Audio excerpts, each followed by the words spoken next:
AMAVET, Asociácia pre mládež, vedu a techniku, sa venuje propagácii vedy a techniky medzi mladými ľuďmi. AMAVET vznikol ako jedna z prvých organizácií po roku 1989. To znamená, že v tomto roku my už budeme mať 35. výročie svojho vzniku.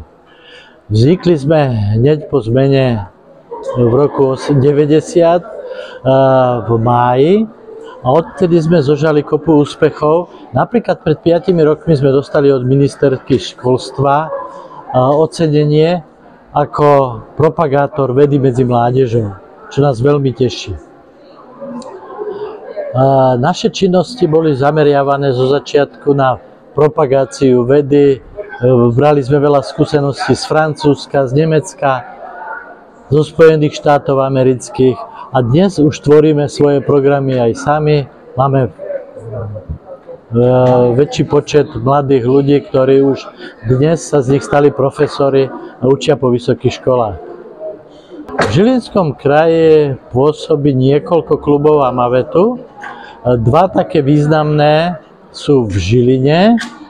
Jeden je klub Benders, sa teraz presťahoval do Centra vedy Motia na Žilinskej univerzite a druhý je pri základnej škole Gorazda, sa mi zdá.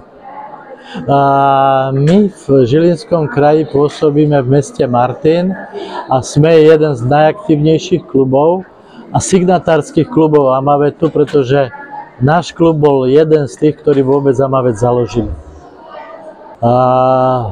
V rôznych kluboch je to rôzne. Väčšina klubov na Slovensku je založená pri školách, to znamená, že vedú sa rôzne krúžky, sú to dobrovoľníci, angažovaní dobrovoľníci, ktorí robia s mladými ľuďmi. A u nás v Martine sme si vytvorili centrum voľného času, kde máme okolo 300 detí, ktorí navštevujú rôzne krúžky a dva krúžky napríklad sa venujú robotike. No dnes sme na celoslovenskej súťaži RoboRave.